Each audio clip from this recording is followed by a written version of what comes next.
Now we're going to engage our primal sense. That is our sense of smell. That is the first sense that our far distant ancestors evolved. Before the sense of sight or hearing or taste was the sense of smell. Grab your conifer bough and just embrace the bough. Just take a look at who she is, the color, the texture, and then gradually bring that bough in between the palms of your hands and apply some pressure and crush the bough's needles so that they release the essences onto your hands, onto the palms of your hands. And then bring that essence up to your nose and take a slow, deep breath all the way down into your belly. We want a deep belly breath. What we're doing here is we're inhaling the terpenes that the conifers release, and this is a very uplifting experience. It lifts your mood, lifts your spirits. This is why when we walk out in the woods and take a deep breath, we feel so refreshed. That's what you're doing right now. You're enlivening yourself. You're enlivening your whole being through your sense of smell. Yeah, just take a couple deep, slow breaths. Whether you notice it or not, when you're walking outside and the plants are exuding these terpenes, these compounds, it sends a message to your brain to release oxytocin, all of the feeling good hormones. And that's why it feels so good to be outside. And now take some of that bough and rub it on your upper lip to get some of the essence on your upper lip so that throughout the experience we're going to be doing, you're going to be breathing in the terpenes. They're going to keep you in this place. They're going to help keep you in this liminal state. Yeah, just rub your upper lip with this essence. Okay, we're now going to be entering this place of infinite possibility for ourselves. And there's a short story that our storyteller is going to share with us in order to show how this works, how this inner process works. This is good luck, bad luck. Is it so? It's a popular story, and you might have heard it before in different versions. It's such a great reminder when things that we don't prefer happen. And in this story, there was a man who had a beautiful farm, and he was proud of his stallion. Some people were envious, some people were proud with him. And one day, his stallion broke out of his meadow and took off, and the man put the word out to the neighbors to help him to search for his horse. Oh, his neighbors were just feeling so sorry for the man because the stallion was famous in the land. And they came to him and said, "We're so sorry. What terrible luck has befallen you?" And the man just looked at them and he said, "Good luck, bad luck. Is it so?" A few days later, who should return but the stallion? But he did not come alone. He brought back a whole herd of wild horses, and the gate was open. They all walked into this man's meadows. And when the neighbors got word of what had happened, they all rushed to the man to say, "Oh my goodness, what good luck. You are the most fortunate man in the land. I mean, how can this be? You just have such good luck." And the man looked at them, grateful for their friendship, and said, "Good luck, bad luck. Is it so?"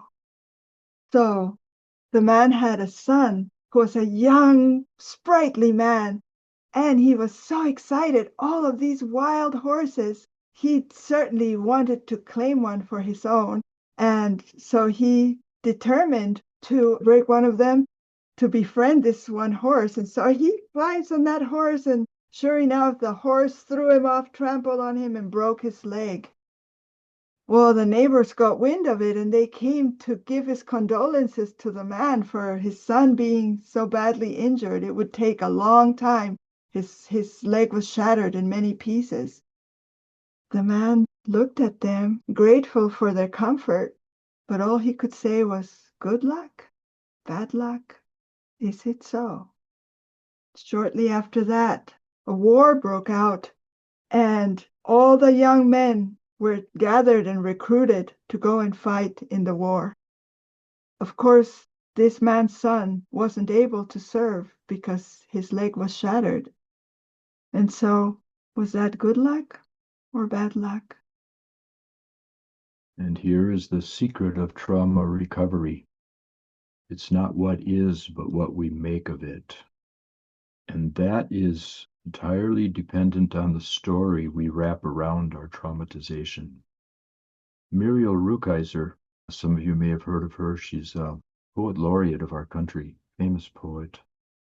There's a saying from one of her poems that goes, "The world is not made up of atoms, but of stories."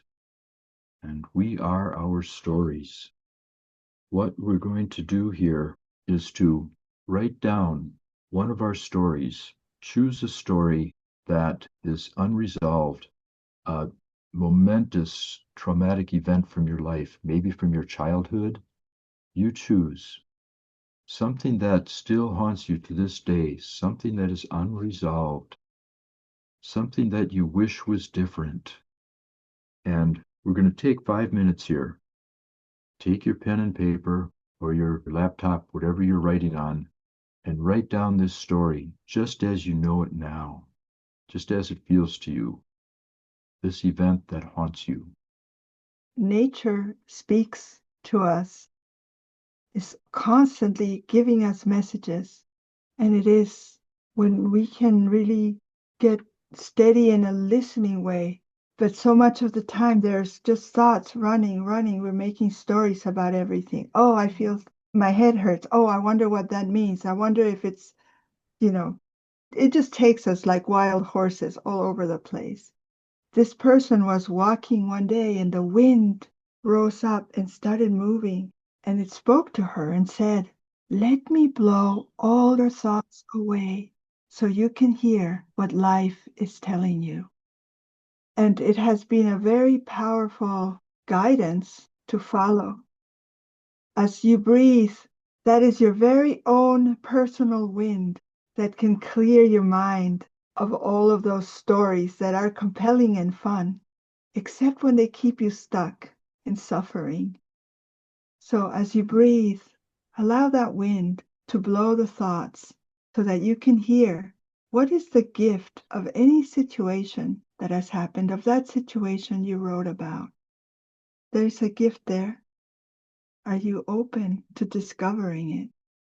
And if thoughts come, don't resist them.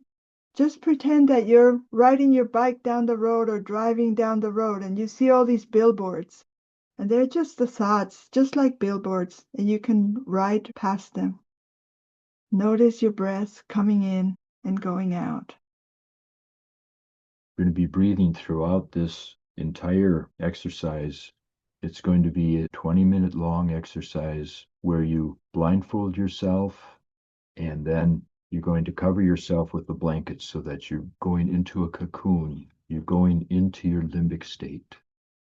The breathing you're going to be doing is called controlled exhale breathing. And that is done by taking a deep, slow breath all the way down into your belly, a belly breath, and then exhaling through pursed lips as though you're breathing through a straw. You're exhaling through a straw. So it's in through your nose and out through your mouth, as though you're breathing out through a straw. And this creates some back pressure in your lungs. It helps you to stay centered. It helps you to stay into this process, helps you to stay into your limbic state. Okay, again, it's a slow, deep inhale, just relaxed, and then exhale through your pursed lips like you're breathing out through a straw to create this back pressure in your lungs. And we're going to be pairing up for this exercise so that one of you is going to be doing the exercise and the other is going to be acting as a protector to keep safe space around you. It's going to be breathing also, breathing with you not doing the exercise, but acting as your guardian, as your protector, as your scout. While they're breathing, are they rewriting the story? No, they're re-experiencing the experience. You're going to rewrite the story after the exercise. Okay? You're going to go back to the original experience. And rather than have the outcome you had, you are now coming from a new place. You're not that person anymore. You're not that child. You are an empowered adult. You've done a lot of healing. You have a lot of awareness, a lot of capacities you did not have when this experience occurred that gave you the story you wrote down. Let the story go and go back to the experience and make the outcome different. Allow yourself to be who you are now, not who you were then. And take your time. Melt back into the experience and come out of it as your empowered self. See where it takes you. You've got 20 minutes. You've got time for this. It's going to take time. Don't rush it. Yeah. So you blindfold yourself and put the blanket over you. You can lay down however you're the most comfortable. And the person that is holding space for you is just holding space, breathing with you, and just allowing the breath to really reveal the nature of this experience, the true nature of the experience. Will each person breathe 20 minutes? Yes. And we're holding space here with all of you because this is a very powerful exercise that you're about to go into. Every time we repeat the story in our minds, it just makes those neurons grow bigger and stronger attached to that interpretation that we gave to the story. And when we give it voice, it's even bigger. And now we have a partner in our tragedy. So we'd rather not have that. It's only for us to know that that happened and that there is a possibility that what happened actually was intended to bring us a special gift. And that's what in modern psychology is being called post-traumatic growth syndrome, where scientists are discovering that these traumas have actually brought resiliency and strength to people. But that's something that we can actually experience in our own breath today to see if there is a possibility that there could be a gift in that situation. This is the shamanic soul recovery journey. This is what we're executing here. Bon voyage. Okay. You want to stay in the head and heart space you're in. And now take 5 minutes to rewrite your story. The old story's gone. You've relived the experience and you've come out of it.